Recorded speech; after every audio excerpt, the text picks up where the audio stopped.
சரியா ஒரு 3 or 4 o'clock வந்து என் பேரண்ட்ஸ்லாம் வந்துட்டாங்க, வீட்டில் இருந்து எங்கள் அம்மா தம்பி எல்லோரும் வந்துட்டாங்க. வந்துட்டு 2000 ஃபைன் கொடுத்துட்டு ஃபோனை வாங்கிக்கோங்க அப்படின்னு சொல்லிட்டாங்க. சரி சொல்லிட்டு 10 days வந்து எனக்கு வந்து 10 days வந்து இது பண்ணிட்டாங்க, சஸ்பெண்ட் பண்ணாங்க. 10 days வந்து கழிச்சு தான் காலேஜ் வரணும் அப்படின்ட்டு. சரின்னு சொல்லிட்டு 10 days வந்து ஃபோன் இல்லாமல் என்னால் இருக்க முடியல. நான் என்ன பண்ணிட்டேன், எங்கள் அம்மாவோட ஃபோன் இருந்தது வீட்டில். அதில் என்ன பண்ணிட்டேன்னா என்னோடய ஜிமெயிலில் லாக்இன் பண்ணி அந்த ஜிமெயிலில் இருக்கிற இன்ஸ்டாகிராம் ஐடி ஓப்பன் பண்ணி அதில் நான் ஸ்டோரி போட்டுட்ருந்தேன். அது எல்லாம் என் கிளாஸ் ஃப்ரெண்ட்ஸ்லாம் பார்த்துட்டாங்க. சார் ஃபோனு தான் இங்கே இருக்கேன், எப்படி ஸ்டோரி போகிறான்னு சொல்லிட்டு சார்ட்டை காமிச்சிட்டாங்க போல. அவர் எனக்கு ஃபோன் அடிக்கிறார், எங்கள் அம்மா ஃபோனுக்கு. நான் ஃபோன் வாங்கிட்டு போல அப்படின்னாரு. ஃபோன்லாம் வாங்கல சார், நான் சும்மா ஜிமெயில் லாக்இன் பண்ணி நான் இன்ஸ்டாகிராம் ஓப்பன் பண்ணி யூஸ் பண்ணியிருக்கேன் சார் அப்படின்னாரு. அந்தளவுக்கு உனக்கு நாலேஜ் இருக்கா அப்படின்னாரு. இது கூட பண்ண முடியாதா சார் அப்படின்னு நான் சும்மா விளையாட்டி சொன்னேன். சரின்னு சொல்லிட்டு 10 days கழித்து போகிறேன். ஹாஸ்டலில் போய் பேக் வச்சுட்டு என்ன பண்ணுறேன், ஹாஸ்டல் சார்கிட்ட ஃபோன்லாம் வாங்கிட்டு ஃபோன் அப்போ வாங்கலை. 10 days கழித்து காலேஜ் தான் போனேன். அப்போது ஒரு அதுக்கப்புறம் ஒரு 2 days கழித்து தான் ஃபோன் வாங்கினேன். என்ன பண்ணிட்டாங்கன்னா, ஹாஸ்டலில் பர்மிஷன் இல்லை, நீ ஹாஸ்டலில் இருக்க வேணாம் அப்படின்ட்டாங்க. சரி என்ன பண்ணுறது, ஃபீஸ்லாம் கட்டிட்டாங்க, ஹாஸ்டலில் இருக்க முடியாதுன்ட்டாங்க. சரி நான் டேஸ்கில் நான் மாறிக்கிறேன் அப்படின்னு சொல்லிட்டு நான் அங்கேருந்து எங்கள் அம்மாவோட அம்மா, அதாவது என்னோட ஆச்சி, எங்கள் பாட்டியோட வீட்டில் இருந்து நான் போயிட்டு வந்தேங்க கைஸ். எங்கள் பாட்டியோட வீட்டில், எங்கள் பாட்டியோட ஊர் எப்படின்னா ஒரு சாதாரண பயங்கரமான கிராமம், ஃபுல்லாக விவசாயம் தான். அங்கே வந்து 6 மணிக்கு ஒரு பஸ் வரும். அந்த பஸ்ஸை நான் பிடிச்சா மட்டும்தான் எங்கள் காலேஜ் பஸ் நிற்கிற இடத்துக்கு நான் போக முடியும். எங்கள் காலேஜ் பஸ் வந்து 7:30க்கு எடுப்பாங்க. நான் 6 மணிக்கு இங்கே பஸ்ஸில் ஏறணும்னா 5 மணி 4 மணிக்கெலாம் எந்திக்கணும். காலையில் எப்போவுமே சாப்பிட மாட்டேன் கைஸ், மத்தியானம் சாப்பாடும் கொண்டு போக மாட்டேன். ஏன்னா எங்கள் பாட்டியால் அவ்வளோ சீக்கிரம் எழுந்திரிச்சு சாப்பாடெலாம் ரெடி பண்ண முடியாது. அதனால என்ன பண்ணுறேன்னா, டெய்லி 6 மணிக்கு எழுந்திரிச்சு நான் அந்த பஸ்ஸை மிஸ் பண்ணிட்டேன்னா வீட்லேயும் இருக்க முடியாது. எங்கள் பாட்டி எங்கள் தாத்தா வந்து விவசாயம் பார்க்குறது கண்டிப்பாக வேலைக்கு போயிடுவாங்க. அவங்களுக்கு வந்து டிஸ்டர்பன்ஸாக இருக்குன்னு சொல்லிட்டு நான் காலேஜ் போகிற மாதிரி தான் பார்த்துப்பேன். எப்போவுமே என்ன பண்ணிடுவேன், அந்த 6 மணி பஸ்ஸை பிடிச்சி நான் 7:30க்குள்ளே எல்லாருக்கும் முன்னாடியே போயிடுவேன். 6 மணி பஸ்ஸு 6:30க்கெலாம் நான் அந்த பஸ் ஸ்டாண்டுக்கு போயிடுவேன். எங்கள் பஸ்ஸு நிற்கிற இடத்துக்கு போயிட்டு நான் தான் ஃபஸ்ட்டான பஸ்ஸில் இருப்பேன். யாருமே இருக்க மாட்டாங்க. டிரைவர் கூட ஜாலியாக பேசிட்டு அந்த பஸ் ஸ்டாண்டில் பிள்ளைங்க பொண்ணுங்கள்லாம் சைட் அடிச்சுட்டு அப்படி ஜாலியாக சுற்றிட்டு இருக்குன்னு வச்சுக்கோங்க. போயிட்டு ஒரு 7:30க்கு பஸ் எடுப்பாங்க. அங்கேருந்து காலேஜ் போயிட்டு மற்றவங்க சாப்பாடு கொண்டு வர மாட்டேன். என் ஃப்ரெண்ட்ஸ் சாப்பாடு, அவங்க வந்து டேஸ்கில் இருக்கானே, நான் வந்து என்னை வந்து ஹாஸ்டலில் வந்து அலௌட் கிடையாதுன்ட்டாங்க. சரி ஹாஸ்டலில் போய் சாப்பிட்லாமா அப்படின்னு போய் சாப்பிட்லான்னு பார்த்தோம்னா, நீ தான் ஹாஸ்டலே இல்லையே, ஹாஸ்டல் எதுக்கு சாப்பிட்ற அப்படின்னு சொல்லிட்டு வார்டன் பிடிச்சி ஒரு நாள் வந்து திட்டாங்க. சரின்னு சொல்லிட்டு இதுக்கெல்லாம் திட்டு வாங்கணும்னு சொல்லிட்டு நம்ம ஃப்ரெண்ட்ஸ் இருக்காங்கன்னு ஒரு நம்பிக்கையில் சரி இவங்க கூட சாப்பிட்லாமே அப்படின்னு சொல்லிட்டு நான் எதுவுமே பண்ணல, நான் சும்மா தான் இருந்தேன். என்ன மச்சான் சாப்பிடல அப்படின்னு சொல்லிட்டு அவனுங்க கொடுத்தாங்க. ஃப்ரெண்ட்ஸ்லாம் அப்படி தானே எல்லாருமே மேபி. சரின்னு சொல்லிட்டு நான் அவங்க கூட சாப்பிட்டுட்டு ஜாலியாக சுற்றிட்டு இருந்தேன் காய்ஸ். இப்படியே ஒரு 1 year போயிட்டு 1 year போல் இப்படி தான் இருந்தது. இதுதான் ப்ராப்ளமே, ஓகேவா? ஒரு சுச்சுவேஷனுக்கு மேலே எங்கள் மேமுங்க எனக்கு வந்து ரொம்ப வந்துன்னா கொஞ்சம் ஃபைட்டிங் சீன் ஆகிட்டு. ஃபைட்டிங் சீன் எதுனா என்ன ரீசனே தெரியல. மேம் வந்து நம்ம மேலே ரொம்ப கராராக இருந்தாங்க, ஸ்ட்ரிக்டாக. இப்படி போயிட்டு இருக்கும்போது ஒரு நாள் செமினார் ஃபங்க்ஷன் அப்படின்னு சொல்லிட்டு ஒரு கான்செப்டில் வச்சாங்க. செமினார் ஃபங்க்ஷன் அப்படின்ட்டு, ஓகேவா? அந்த ஃபங்க்ஷனில் என்ன பண்ணிட்டேன் அப்படின்னா, அந்த ஃபங்க்ஷனில் கொஞ்சம் கோளாறு பண்ணிட்டேங்க நீங்கள். அப்போ வந்து காலையில் ஒரு 7:30 இருக்கும். அப்போ பசங்க எல்லாரும் காலேஜ் ஃபங்க்ஷனால என்ன கதைன்னா சரக்கு, அப்புறம் டான்ஸு, பார்ட்டி, என்ஜாய், வைப்பு தான். இதுதான் காலேஜ் ஃபங்க்ஷனே. என்னடா ஓப்பனாக சொல்கிறேன் அப்படின்னா, இதில் என்ன எனக்கு சொல்கிறது அப்படின்னு சொல்லிட்டு ஜாலியாக பசங்க கூட காலையிலேயே நான் பஸ்ஸில் போகும்போது 7:30க்கே சரக்கு அடிச்சிட்டாங்க. பசங்களோட மொத்தமாக அடிச்சுட்டு காலேஜ் போகும்போது சரியான போத பஸ்ஸு நிற்கிது. பஸ்ஸு நின்ன இடத்துல இருந்து ஓடுறோம். எங்கே அங்கே காலேஜுக்கு என் டிபார்ட்மெண்ட் என் கிளாஸ் ரூமுக்கு ஓடுறேன். மேலே ஓடுறேன் திட்டுன்னு பசங்க எல்லோரும் ஒரு 4-5 பேர் ஓடுறோம். இப்போ செமினார்ன்றதுனால யாருமே கண்டுக்கல. ஓட்டு என்ன பண்ணிட்டோம், பசங்களாம் ஸ்டெம்பு கிரிக்கெட் பேட்டோட சுற்றிட்டு இருந்தாங்க. எங்கள் இங்கிலீஷ் சார் தாங்க. எங்கள் இங்கிலீஷ் சார் தான் எனக்கு ரொம்ப பிடிக்கும். அவர் எப்படின்னா நான் வந்து ஃபஸ்ட்டு பெஞ்சில் நான் வந்து பின்னாடி பெஞ்சில் உட்காந்துருந்தேன். ஃபஸ்ட் டைம் போகும்போது லாஸ்ட் பெஞ்சில் உட்காந்துருக்கேன். எங்கள் சார் வந்து என்ன பண்ணாரு, நீ ஃபஸ்ட்டு பெஞ்சுக்கோ அப்படின்னாரு. நான் வந்து ஃபஸ்ட்டு பெஞ்சில் உட்காந்துருக்கேன். சென்டரில் என் பக்கத்தில் 2 பேர் உட்காந்துருப்பாங்க. 2 பேரும் படிக்கிறவங்க. சரியா, நான் வந்து ஃபஸ்ட்டு பெஞ்சில் உட்காந்துருக்கேன். எங்கள் இங்கிலீஷ் சார் எப்படின்னா வருவார், ஏதாவது ஒரு பாடம் நடத்துவார். ஆனால் அவர் நடத்துறது வந்து இன்ட்ரெஸ்டிங்காக இருக்கும். எப்படின்னா அவர் வந்து புக்கில் இருக்கிறது தான் சொல்லுவார்னா புக்கில் இருக்கிறது சொல்லுவார். ஆனால் அது வந்து நம்ம லைஃபுக்கு யூஸ் ஆகிற மெத்தடில் சொல்லுவார். இவனுக்கு எப்படி சொன்னால் அவன் அண்டர்ஸ்டாண்ட் பண்ணிக்குவான் அந்த மாதிரி சொல்லுவார். ஆனால் அவர் எனக்கு ரொம்ப சப்போர்ட் பண்ணுவார். அவர் வந்து அவர் கிளாஸ் மட்டும் எனக்கு ரொம்ப பிடிக்கும். நான் இப்போ ஏதாவது எழுதிட்டு இருந்தேன்னு வச்சுக்கோங்களேன், சார் உன் ஹேண்ட் ரைட்டிங் சூப்பராக இருக்குது அப்படின்பாரு. திடீர்னு சொல்லுவார். எனக்கு வந்து ஒரு மாதிரி அவர் கிளாஸ் எடுக்கும்போது ஒரு இன்ட்ரெஸ்டிங்காக இருக்கும்னு வச்சுக்கோங்களேன். அவர் கிளாஸ் அட்டென்ட் பண்ணணும் அப்படின்னு தோணும். சரியா, இப்படியே அவர் வந்து இங்கிலீஷ் எடுத்தார். எனக்கு இங்கிலீஷ் சார் தான் அவர் தான் செகண்ட் பீரியடுன்னு நினைக்கிறேன். அவர் பீரியடு அவர் கிளாஸ் எனக்கு ரொம்ப பிடிக்கும். இப்படியே போயிட்டு இருக்கும்போது செமினாரில் அவர் வந்து எங்கள் 8 மாதம் முன்னாடி நின்றுருந்தார். நான் இந்த பசங்க கிரிக்கெட் பேட்டி ஸ்டெம்பெல்லாம் வச்சுருந்தானுங்களே, இவங்க இந்த ஸ்டெம்பை வாங்கிட்டு போயிட்டு சும்மா நான் தான் ஆல்ரெடி லைட்டாக போகிறதுல இருக்கேன், நான் போகிறதுல இருக்கேன் அப்படின்ட்டு இந்த அருண் சார் இப்படி நின்றுருக்காரு. நான் ஒரு பக்கத்தில் போய் ஸ்டெம்பு இப்படி தோலில் வச்சுட்டு ஃபோட்டோ எடுக்க சொல்லிட்டு என் ஃப்ரெண்டை ஃபோட்டோ எடுக்க சொல்லிட்டு ஒரு ஃபோட்டோ எடுத்தோம். அவருக்கு தெரிஞ்சுட்டு சரி பையன் செம்ம பக்கத்தில் இருக்கான் அப்படின்னு சொல்லிட்டு செமினார் ஃபங்க்ஷனுக்கு காலையில் போகிறோம். செமினார் ஃபங்க்ஷனில் ஃபஸ்ட் இயர் செமினார் ஆக்சுவலாக ஃபஸ்ட் இயர் ஃபுல்லாமே செமினார். என்ன பண்ணிட்டாங்க, வேறு டிபார்ட்மெண்ட் பசங்க வந்து பாட்டு போட்டுட்டு இருந்தாங்க. நமக்கு வந்து கொஞ்சம் என்னடா பாட்டு போகிறீங்கன்னு சொல்லிட்டு அங்கே போய் கோளாறு கொடுத்துட்டேன்னா அவன் அந்த ஆக்ஸ்பின்னில் வந்து ஃபோனை சொருகி வச்சுருப்பான்ல, அந்த நம்ம பாட்டு போடுவோம்னா ஒரு பாக்ஸ் ஆம்பிளிஃபையர் அது மேலே ஃபோனை வச்சுட்டு ஆக்ஸ்பின்னில் சொருகி இருந்தது. நான் பாட்டு போடுறேன்னா சொல்லிட்டு அந்த ஆக்ஸ்பின்னை இப்படி இந்த ஃபோனை இந்த தம்பிட்ட வந்து இப்படி இந்த ஃபிங்கர்ட்டு இப்படி பிடிச்சிட்டு இந்த ஆக்ஸ்பின்னை இப்படி உருவணும்னா அந்த ஆம்பிளிஃபையர் வந்து மேலே வந்து சைனிங்காக இருக்கும். அந்த ஃபோனில் வந்து பவுச்சு போடலாங்க, அதுவும் கொஞ்சம் சைனிங்கான ஃபோன் தான். இப்படி இந்த ஆக்ஸ்பின் இப்படி உருவன உடனே இந்த வேறு வந்து புஷ் பண்ணிவிட்டு ஃபோனை லைட்டாக அப்படி புஷ் பண்ண உடனே ஃபோன் வந்து இப்படி ஸ்லைடாக அப்படி இது பண்ணிட்டு கீழே விழுங்குது. சரி சொல்லிட்டு இந்த ஆக்ஸ்பின் எடுத்து என் ஃபோனில் சொருகு போனேன். அவன் கொஞ்சம் கோளாராக அவன் கொஞ்சம் சிக்கமாகிட்டு என் ஃப்ரெண்டு வந்து என்னை இழுத்துட்டு வந்துட்டாங்க, வாமச்சம் போயிருக்கான் அப்படின்னு சொல்லிட்டு. ஏன்னா அந்த செமினார் வந்து என்னோடய கண்ட்ரோல் இல்லை. அதுக்கு வந்து ஒரு குறிப்பிட்ட பேரை இது பண்ணி அவங்க தான் பொறுப்பெடுத்து நடத்திட்டு இருந்தாங்க. என்ன சொல்லிட்டு நான் அவங்க இதில் இருந்தேன்னா உடனே என்னை வெளியே கூப்பிட்டு வந்துட்டோடனே வெளியே நான் உட்காந்துட்டு இருந்தேன். எங்கள் கிளாஸ் டிபார்ட்மெண்ட் கேர்ள்ஸ்க்கெலாம் வெளியே உட்காந்துருந்தாங்க. நான் ஜாலியாக என்ன பண்ணிகிட்டு இருந்தேன்னா சும்மா அந்த பூ பலூன்லாம் எடுத்துகிட்டு சும்மா ப்ரப்போஸ் பண்ணுற மாதிரி பசங்களுக்கு ப்ரப்போஸ் பண்ணி ஃபோட்டோ எடுத்துகிட்டு இருந்தோம். நான் வந்து என் ஃப்ரெண்டும் எல்லோரும். அப்புறம் பப்ஸு கொடுத்தாங்க. அப்புறம் பப்ஸு சாப்பிட்டுட்டு அப்புறம் டீ குடிச்சிட்டு பசங்களோட ஃபோட்டோலாம் எடுத்துகிட்டு ஃபன் பண்ணிகிட்டு இருந்தோம். மத்தியானம் பிரியாணி போட்டாங்க கைஸ்.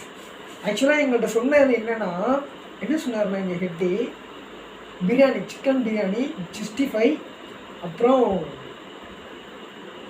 கேசரி. என்ன கேசரினா பைனாப்பிள் கேசரி. இதுதான் கான்செப்ட். நான் இந்த மைண்ட் செட்டெல்லாம் போனேன். இந்த மைண்ட் செட்டில் போனவன் என்ன பண்ணிட்டேன்னா, நான் ஒரு பக்காண்டி லெமன் ஒன்று வச்சுருந்தேன். நான் பசங்களை எல்லாருமே சரக்கு அடிச்சிருந்தாங்க, எவனுமே அடிக்காமலாம் இல்லை, எல்லாருமே சரக்கு அடிச்சிருந்தாங்க. சரக்கு அடித்து என்னென்னமோ வாங்கிட்டுலாம் எடுத்து என்னென்னமோ பண்ணானுங்க செமினார் ஃபங்க்ஷனில். நான் கொஞ்சம் டீசெண்டாக இருந்தேன்னு வச்சுக்கோங்களேன். என்ன பண்ணிட்டேன்னா பக்காடி லெமன் வந்து மூடி இல்லாமல் இடுப்பில் வச்சுருந்தேன். அதில் லைட்டாக பாதி தான் இருந்தது. மூடினா அப்படி மாட்டுக்கு மூடி இல்லாமல் வச்சுருந்தா என்ன ஒரு சிந்துல அந்த மாதிரி இடுப்பில் வச்சுருந்தேன், மூடியே இல்லாமல் பத்திரமா பார்த்து வச்சுருந்தாங்க. பிரியாணின்னு கொண்டு வந்து ஒன்று வச்சாங்க. ஓகேவா, ஆக்சுவலாக அது பிரியாணி தான். எப்படின்னு ஒரு லெக் பீஸ் மாதிரி இருந்தது. சரின்னு சொல்லிட்டு அதை இப்படி தூக்குனா வெறும் எலும்பு மட்டும் தான் இருந்தது. நீங்கள் ஹெட்டு மேலே எனக்கு சரியான கோவம். பிரியாணி சொல்லிட்டு எலும்பு பீஸ் தரீங்களே சார்ன்னு சொல்லிட்டு அவர்கிட்ட கேட்டேன். அப்போ உனக்கு பிரியாணி தான் நான் இன்னொரு பிளேட் வைக்கிறேன் அப்படின்னு சொல்லிட்டு நான் வந்து கொஞ்சம் கோளாராக இருந்தேன். எல்லாமே கொஞ்சம் கோளாராக இருந்தாங்களா. நான் என்ன பண்ணிட்டேன்னா சாப்பிட்டு முடிச்சுட்டு ஐஸ்கிரீம் கொடுத்தாங்க ஒரு கப்பில். அந்த ஐஸ்கிரீமை சாப்பிட்டுட்டு என் கிளாஸ் பையங்க வந்து அந்த ரோவில் உட்காந்துருந்தாங்க. அதாவது பொண்ணுங்க உட்காந்துருந்தாங்க. அந்த ரோக்கு முன்னாடி இவங்க வரிசையாக உட்காந்துருந்தாங்க. நான் என்ன பண்ணிட்டேன், ஐஸ்கிரீம் எடுத்துகிட்டு போய் இவனுங்கெல்லாம் ஐஸ்கிரீமை தூக்கி எரிஞ்சிட்டு இருந்தாங்க. நானும் எடுத்துகிட்டு போய் என் கிளாஸ் ரூமில் என் கிளாஸ் பையன் ஒரு தலையில் ஒரு டப்புன்னு அடிச்சிட்டேன். ஐஸ்கிரீமோட லைட்டாக வச்சுட்டேன். அப்படியே அது முன்னால் ஃபுல்லாக ஐஸ்கிரீமாக ஒழிக்கிட்டு இதை பார்த்து பொண்ணுங்க ஃபுல்லாக சிரிச்சிட்டாங்க. கிட்ட அவங்க இருந்து ஓடி வந்து என்ன பிரச்சனை ஒரு பிரச்சனை இல்லை சார், ஐஸ்கிரீமை கொட்டிட்டாங்க அப்படின்னா. இவன் தலையில் யாரும் கொட்டினாங்க அப்படின்னா, சார் நான் தெரியாமல் அவன் தலையில் கொட்டிட்டேன் சார். சரி உங்களுக்கு சாப்பிட்டு முடிச்சிட்டியா அப்படின்னு. நான் முடிச்சிட்டேன் சார், இப்போ வெளியே போய் வெயிட் பண்ண, செமினார் ஹாலில் வெயிட் பண்ணி நான் வரேன் அப்படின்னு. நான் செமினார் ஹாலுக்கு போனேன். செமினார் ஹாலுக்கு போயிட்டு என்னால் சரியான வெயில் கைஸ். வெயிலுக்கும் அந்த பக்காட்டி லெமன் அதுக்கும் ஒரு மாதிரி ஆகிட்டு எனக்கு. ஒரு மாதிரி ஆன உடனே என்ன பண்ணிட்டேன், நான் ஆல்ரெடி ஹாஸ்டலில் தானே இருந்தேன். என் ஹாஸ்டலில் இருக்கிற என் ஃப்ரெண்டுக்கு ஃபோன் போட்டு வர சொன்னேன். மச்சான் என்னால் முடியல மச்சான், என்னை கூப்பிட்டு போய் ரூமில் படிக்க விடா, நான் சாயந்தரமாக வந்துக்கிறேன் அப்படின்னு. சரின்னு சொல்லிட்டு என்னை கூப்பிட வந்தான். கூப்பிட்டு வந்து என்னை அப்படி ஒரு கைத்தாங்கலாம் கூப்பிட்டு போனேன். டீசெண்டாக ஒரு போதையில் போயிட்டுருக்கேன். நான் பார்க்கல போய் நான் ரூம்லாம் படுத்துட்டேன். ஃபேன்லாம் போட்டு நல்லா சில்லு படுத்துட்டேங்க. மத்தியானம் 1 மணிக்கு போய் படுத்தேன். சாயந்தரம் பிரின்ஸிபல் வராங்க அப்படின்னு சொல்லிட்டு என்னை எழுப்ப வந்தாங்க மறுபடியும். என்ன ரீசன்னா, பிரின்ஸிபல் வந்து இந்த செமினார் ஃபங்க்ஷன் எப்படி நடக்குது ப்ரைஸ் கொடுக்குறதுக்கு வேண்டி வந்தார். சரி சொல்லிட்டு நான் தூங்கிட்டு இருந்தவொடனே அரை தூக்கத்தில் எழுப்பிட்டு போயிட்டாங்க. தூக்கிட்டு போய் செமினார் ஹாலில் உட்கார வச்சுட்டாங்க. நான் இப்படி சென்டரில் உட்காந்துருக்கேன். முன்னாடி ஃபுல்லாக பொண்ணுங்க, பின்னாடி ஃபுல்லாக பசங்க. நான் அந்த சென்டரில் நான் உட்காந்துருக்கேன். பக்கத்தில் 2 பேர் உட்காந்துருக்காங்க. இந்த சைடு எவனுமே கிடையாது. இந்த சைடு ஒரு ரோ. நடுவில் வந்து பிரின்ஸிபல் நடக்கிறதுக்காண்டி ரெட்டு இதெல்லாம் போட்டு வச்சுருக்காங்க. ஃபங்க்ஷன் நடந்துகிட்டே இருந்தது, நான் கவனிக்கல. நான் என்ன பண்ணிட்டேன், இப்படி கால் மேலே கால் போட்டு இப்படி தலையில் கை வச்சு இப்படி உட்காந்துருந்தேன். கால் மேலே கால் போட்டு இப்படி தலையில் வச்சு உட்காந்துருக்கேன். பிரின்ஸிபல் வந்ததை யாருமே என்கிட்ட சொல்லலை. நான் என்ன பண்ணிட்டேன், இப்படி அமைதியாக உட்காந்துட்டு இருந்தவன் பிரின்ஸிபல் வந்தோடனே எல்லாரும் அமைதியாக எழுந்துச்சு நிற்கிறான். அமைதியாக எழுந்துச்சு நின்னோடனே நான் கவனிக்கல பிரின்ஸிபல் வந்ததே. பிரின்ஸிபல் என் பக்கத்தில் இப்படி போகிறாரு. அப்போ இப்படி கால் மேலே கால் போட்டு உட்காந்த மாதிரி இப்படி பார்க்குற பிரின்ஸிபலை அவரும் என்னை பார்க்குறாரு. என்னால் தான் எந்திரிக்கவே முடியலையே. என்ன பண்ணுறது, அப்படியே உட்காந்துட்டேன். ஒரு 2 நிமிஷத்தில் எல்லாரும் உட்காந்துட்டானுங்க. உட்காந்ததுக்கப்புறம் இந்த ஃபங்க்ஷன் முடிஞ்சிட்டு முடிஞ்ச உடனே நான் போகிறேன், வெளியே போகிறேன். அப்படி பஸ் ஏறி வீட்டுக்கு போகிறேன். எல்லா பிடி சாரி அப்புறம் எல்லா சாரும் என்ன ஒரு மாதிரி பார்த்தானுங்க. எதுக்கு பார்க்குறாங்கன்னே தெரில. பிரின்ஸிபல் எதுவும் போட்டு கொடுத்துருப்பாரோ என்னமோன்னு தெரில கான்செப்ட்டு. யாராக இருந்தாலும் அப்படி தானே. இப்போ நம்மளே வரும்போது பிரின்ஸிபல் உட்காந்துருந்தா நமக்கு எப்படி இருக்கும், ஒரு மாதிரி இருக்கும்ல. இந்த மாதிரி எனக்கு தெரியாது ஆக்சுவலாக. அவர் வர்றாருன்னு யாருமே இன்ஃபார்ம் பண்ணலை. நான் என்ன பண்ணுறது, அமைதியாக சைலண்ட்டாக எல்லோரும் எழுந்துச்சு நின்றாங்கன்னா நீங்கள் பார்க்கலன்னா எப்படி இருக்கும். ஆனால் நான் பார்க்கல ஆக்சுவலாக. நான் மட்டும் உட்காந்துருக்கிற மாதிரி சீன் ஆகிட்டு. சரியா, நான் போயிட்டேன். அப்புறம் வீட்டுக்கு போயிட்டு இந்த பிரச்சனைலாம் சால்வ் ஆகிட்டு. அப்புறம் இங்கிலீஷ் எக்ஸாம் ஃபஸ்ட்டு செமஸ்டர்னு சொல்லிட்டு ஒரு நாள் வந்தாங்க கைஸ். என்ன கான்செப்ட்னா, நான் எங்கள் பாட்டி வீட்டில் இருந்து படிச்சுட்டு இருந்தேன்னா, என் English book first semester book வந்து புக்கே வீட்டில் வச்சுட்டு போயிட்டேன். ஆக்சுவலாக புக்கே எடுத்துகிட்டு போகலாம், இங்கிலீஷ் புக்கே. அங்கே எல்லாரும் படிச்சுட்டு இருந்தோம் விழுந்து இங்கிலீஷ் எக்ஸாமுக்கு. நான் படிக்கவே இல்லை. மத்தியானம் எக்ஸாமு. காலையில் ஃபுல்லாக பசங்க கூட அரட்டை அடிச்சுட்டு ஜாலியாக இருந்தேன். எவனுமே படிக்கலை.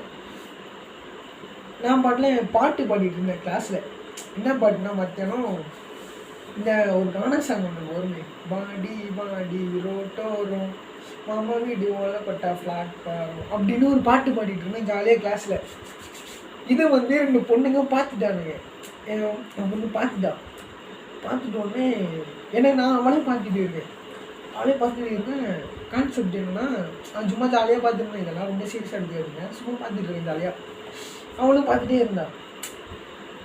இதை பார்த்துட்டு இருந்தோடனே இவன் வந்து அவள் என்னமோ சொல்லியிருக்க போல, முன்னாடி இருக்கிற பொண்ணு பின்னாடி இருக்கிற பொண்ணுகிட்ட இவன் என்னை முறைச்சி பார்த்துட்டு இருந்தாளா.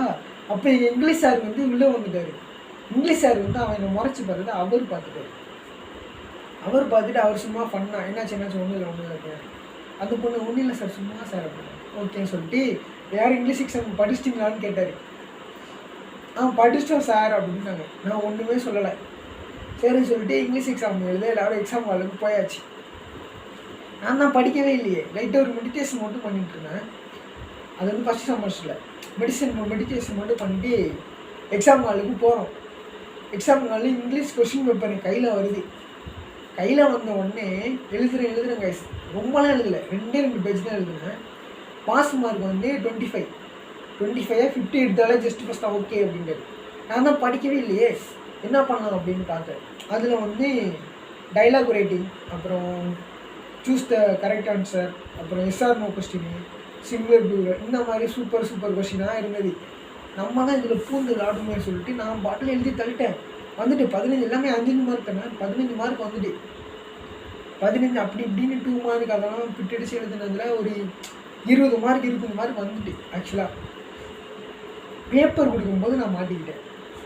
ஏன்னா என் கூட அரட்டி கடிச்சிருந்தவங்க ஃபுல்லாக ஃபெயில் ஆகிட்டானுங்க. இவன் மட்டும் எப்படிடா பாஸ் ஆனான் அப்படின்னு சொல்லிட்டு இவனுங்களுக்கெல்லாம் ஒரு மாதிரி இதாகிட்டு என்ன ஆகிட்டுன்னு தெரில. ஆக்சுவலாக கோவம் ஆகிட்டாங்கன்னு நினைக்கிறேன். இந்த மாதிரி இது நான் வந்து எல்லா செமஸ்டரும் ஃபெயில் ஆகிட்டு இங்கிலீஷில் மட்டும் பாஸ் ஆனதுனால எங்கள் ஹெட்டுக்கு வந்து என் மேலே கோவம் வந்துது. ஏன்னா அவர் சப்ஜெக்டில் நான் வந்து ஃபெயில் ஆகிட்டேன். இதுதான் மெயின் மேட்ரு. அவர் சப்ஜெக்டில் ஃபெயில் ஆகிட்டு இங்கிலீஷ் ஆர் சப்ஜெக்டில் மட்டும் இவன் எப்படி பாஸ் ஆகலாம் அப்படின்னு அவருக்கு வந்து ஒரு கொஸ்டின் வந்துட்டு. கொஸ்டின் வந்தோடனே இவன் பேரண்ட்ஸை கூட்டிகிட்டு வா அப்படின்னாரு. சரின்னு சொல்லிட்டு நானும் பேரண்ட்ஸை கூட்டிகிட்டு போனேன். இந்த மார்க்கை வச்சு இந்த இங்கிலீஷில் பாஸ் பண்ணால அதில் மட்டும் அன்லைன் பண்ணி போய் பிரின்ஸிபலை பார்த்துட்டு வா அப்படின்னாரு. சரின்னு சொல்லிட்டு நானும் பிரின்ஸிபலை பார்க்க போனேன். என்ன பிரச்சனை அப்படின்னாரு. சார் இதை உங்களை பிரின்ஸிபல் எங்கள் ஹெட்டு வந்து காட்டி வர சொன்னார் சார் அப்படின்னு காமிச்சு. அவர் பார்த்தாரு. வெரி குட், இங்கிலீஷில் பாஸ் ஆகிருக்கேன், வெரி குட், நல்லா படிக்கணும் அப்படின்னாரு. வேறு ஒன்றுமே சொல்லலை. நான் போய் இதை போய் அப்படின்னு சொல்லிட்டு எங்கள் ஹெட்டை போய் கொடுத்தேன். என்ன சொன்னார்?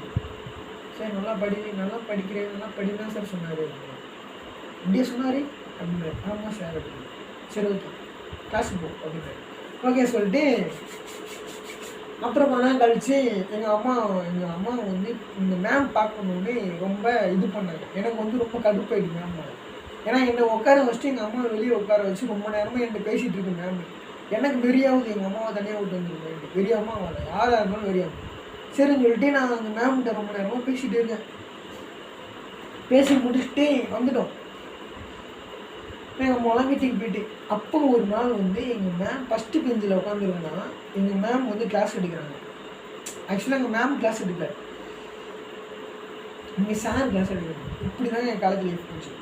இப்படியே போயிட்டு ஓகேவா. இப்போ நான் எங்கே இருக்கேன் யூடியூப் சேனலில் வீடியோ போட்டுறதுக்காண்டி நைட்டு ஃபுல்லாக உட்காந்து பேசி ரெக்கார்ட் பண்ணிட்டுருக்கேன். இது எடிட் பண்ணுங்கள். என் ஃபோனில் ஸ்டோரேஜ் யாரும் இல்லை, என்ன பண்ணுவாங்க தெரியல. சரி ஓகே காய்ஸ், மீதி கதையா இப்போ நான் சொன்னது ஃபுல்லாக ஒரு கதை கான்செப்ட் தான். நான் சொன்னலாம் கதை. இது எப்படின்னா இது ஒரு பேட்டர்ன் ஆஃப் ஸ்டோரியில் வரும். இதுவும் நான் அன்றைக்கி சொன்னல அந்த ஃபோன் மேட்ரு, அதுவும் அதுக்கு முன்னாடி ஒன்று சொன்னல சஞ்சய் சிபிஐ சஞ்சய் அப்படின்ட்டு, இது எல்லாமே ஒரே பேட்டர்னில் வரும். ஆனால் இவ்வளோ நேரம் வராது. ஒரு 10 மினிட்ஸ் அப் ஸ்டோரி இந்த மாதிரி வரும். இது மூணுமே சேர்ந்த மாதிரி இன்னொரு ஸ்டோரி இருக்குது. அதை நான் சொல்ல விரும்புகிறேன். அதை எனக்கு கேட்காதீங்கன்னு சொல்லும்போது சொல்கிறேன். ஓகேவா. இந்த மாதிரி ஒரு பேட்டர்ன் வரும்போது நான் பிஎஸ் அப்படின்ற ஒரு 21 அப்படின்ற ஒரு ஃபைல் வந்து PS21 அப்படின்ற பிடிஎஃப் ஃபைல் வந்து ஆக்சுவலாக என் ஃபோனில் தான் இருக்குது. அது வந்து லாக்கில் இருக்குது. அதை இன்லாக் பண்ணி ஆகணும். என்னோடய பாஸ்வேர்டு நான் தான் போட்டேன், ஆனால் பாஸ்வேர்டு எனக்கு மறந்துட்டு. இப்போ அந்த பாஸ்வேர்டு மட்டும் ஓப்பன் பண்ணேன்னா ஒரு சரியான பயங்கரமான horror interesting action movie package அதுக்குள்ளே இருக்குது. அந்த பேக்கேஜ் எனக்கு வேணும். அதை நான் இன்லாக் பண்ணுறதுக்காண்டி நிறைய சிஸ்டத்தில் கொடுத்து நான் இன்லாக் பண்ணி பார்த்தேன். iLovePDF அப்படின்ற .comல போயிட்டு அதில் ஒரு ஆப்ஷன் இருக்குது, இன்லாக் PDF அப்படின்ற ஒரு ஆப்ஷன் இருக்குது. அதில் போய்ட்டு நம்ம லாக்கான PDF அப்லோட் பண்ணோன்னா ஒரு 2-5 மினிட்ஸில் அது ஆக்சுவலாக இன்லாக் ஆயிரும்.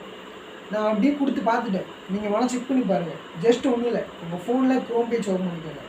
க்ரோம் பேஜில் போய்ட்டு iLovePDF அப்படின்னு அடிச்சிங்கன்னா ஒரு பேட்டர்ன் வரும். ஃபஸ்ட்லேயே வரும் ஒரு வெப்சைட் வரும், அதை டச் பண்ணுங்கள். iLovePDF அப்படின்ட்டு வரும். டச் பண்ண உடனே கீழே ஸ்க்ரோல் பண்ணிட்டே போங்க. லாஸ்ட்டில் வந்து இன்லாக் PDF அப்படின்ற ஒரு ஆப்ஷன் இருக்கும். அந்த ஆப்ஷனை டச் பண்ணிங்கன்னா அப்லோட் யுவர் ஃபைல் அப்படின்ற ஒரு ஆப்ஷன் வரும். அதில் போய் அப்லோடு ஒரு ஃபைலில் போய் டச் பண்ணிங்கன்னா உங்கள் ஃபைலில் இருக்கிற PDF லாக்கான PDF ஃபைலை அதில் அப்லோட் பண்ணிங்கன்னா ஒரு 2-5 மினிட்ஸில் ஆட்டோமேட்டிக்காக இன்லாக் ஆகும். ஓகேவா. நான் அதை கொடுத்து பார்த்துட்டேன். அதாவது நான் சிஸ்டத்தில் போய் கொடுக்கல, ஃபோனில் கொடுத்தேன். ஃபோனில் கொடுத்தோடனே அந்த ஃபைல் வந்து இன்லாக் ஆகலை. சரி ஓகே, இன்லாக் ஆகலை, என்ன பண்ணலாம் அப்படின்னு சொல்லிட்டு நான் ட்ரை பண்ணிட்டே இருக்கேன். ஆனால் அந்த ஸ்டோரி அந்த கான்செப்ட் வந்து ஒரு ஒரு என்ன சொல்கிறது, ஒரு ஆக்ஷன் பேக் தான், ஆக்ஷன் ஃபிலிம் அந்த மாதிரி மேக் பண்ணி வச்சுருங்க. அது வந்து இன்ட்ரெஸ்டிங்காகவும் இருக்கும். அதை நிறைய மாடிஃபை பண்ணலாம். நான் வந்து இப்போ யாராவது டிஸ்கஸ் பண்ணால் கரெக்டாக இருக்குங்க. நான் மட்டும் பேசிகிட்டு இருக்கிறதுனால அவங்களுக்கு வந்து புரிய மாட்டேங்குது. இப்போது என் மைண்ட் செட்டில் என் தாட்டில் யார் யோசிக்கிறாங்களோ அவங்க கூட நான் பேசுகிறேன்னா அட்லீஸ்ட் அவங்க கூட ஒரு கான்வர்சேஷன், அதாவது டிஸ்கஸ் பண்ணுவோம்ல. இப்போது டிஸ்கஸ் பண்ணுறதுனா எப்படின்னா, இப்போ நம்ம ஒரு புக்கு படிச்சிருக்கோம் ஓகேவா. அவங்களும் அதே புக்கு படிச்சிருப்பாங்க. படிச்சுட்டு நம்ம 2 பேரும் அந்த புக்கில் உள்ளதை சேம் விஷயமா நம்ம 2 பேரும் டிஸ்கஸ் பண்ணும்போதே அது வந்து 2 பேருக்கும் பெனிஃபிட்டாக இருக்கும். பெனிஃபிட்டாக இருக்கும்னா அவரோட மைண்டில் இருக்கோ, அவர் என்ன யோசிக்கிறாரோ அவரோட ஐடியாஸ் என்கிட்ட சொல்லுவார், ஷேர் பண்ணுவார். நான் என்னோட ஐடியாஸ் இல்லை சார் இப்படி பண்ணலாம், இல்லை இப்படி பண்ணால் நல்லா இருக்குமோ, அவர்னா இல்லை இப்படி பண்ணலாம், இப்படி பண்ணால் கூட நல்லா கொஞ்சம் நல்லா இருக்கும் அப்படின்னு அவர் சொல்லுவார். இந்த மாதிரி ஒரு கான்செப்டில் போகும். எக்ஸாம்பிளுக்கு ஒரு தடவை நான் எங்கள் சார்ட்ட ஒரு லேசர் அப்படின்ற ஒரு சப்ஜெக்ட் எடுத்து படிச்சுருந்தேன். அப்போ வந்து கொஞ்சம் நல்லா படிப்பேன். 5 மினிட்ஸில் அந்த டெஸ்ட்டு 5 மினிட்ஸில் அந்த டெஸ்ட் எழுதணும். அதாவது லேசர் தான் கான்செப்ட். நான் எங்கள் சார்ட்டு டவுட்டு, நான் ஒருத்தர் கேட்குறேன், சார் லேசர் என்ன சார், அதை எதுக்கெலாம் யூஸ் பண்ணுவாங்க, அதாவது அதை கட் பண்ணுறதுக்கான யூஸ் பண்ணுற லேசர். சரி, இந்த லேசர் கட்டிங் வந்து எதுக்கு யூஸ் பண்ணுவாங்க, எதை கட் பண்ணுறதுக்கு யூஸ் பண்ணுவாங்க அப்படின்னு அவர்கிட்ட கேட்டேன். அவர் சொன்னார், நீ லேசர் கட்டிங் அப்படின்றது வந்து ரொம்ப சென்சிட்டிவான விஷயத்தை கட் பண்ணுறதுக்கு வந்து யூஸ் பண்ணுற மெத்தட்ரா, இல்லைனா ஹார்ட்னஸான ஒரு ஸ்டீலை கட் பண்ணுறதுக்கு யூஸ் பண்ணுவாங்க அப்படின்னாரு. எந்த மாதிரி சார் யூஸ் பண்ணுவாங்க அப்படின்னா, இப்போ இரும்பு இருக்குல்ல, அவர் சொன்னார் இரும்பு இருக்குல்ல, அதுலேயும் ரொம்ப ஹார்டான இரும்பு இருக்கும். இந்த ஹார்டான இரும்பு எப்படின்னா அதை கட் பண்ணுறதுக்காண்டி லேசர் யூஸ் பண்ணுவாங்க, லேசர் கட்டிங் யூஸ் பண்ணுவாங்க. இல்லைனா டைமண்ட்ஸ் கட் பண்ணுறதுக்கும் லேசர் கட்டிங் யூஸ் பண்ணுவாங்க. ஆக்சுவலாக எனக்கு அது அப்போ தெரியாது. அவர் சொல்கிறது அவர் சொல்லும்போது தான் எனக்கு தெரியும். இந்த டைமண்ட்ஸ் ஆர்டினரி ஸ்டீல் இது 2ஐயும் கட் பண்ணுறதுக்கு லேசர் கட் யூஸ் பண்ணுவாருன்னு அப்போ என்கிட்ட சொன்னார். அவர் அப்போ ஏன் அப்படி சொன்னார்னு எனக்கு இப்போ புரியுது. இதை நான் உங்களுக்கு அப்புறமா சொல்கிறேன். ஓகேவா? பாய்.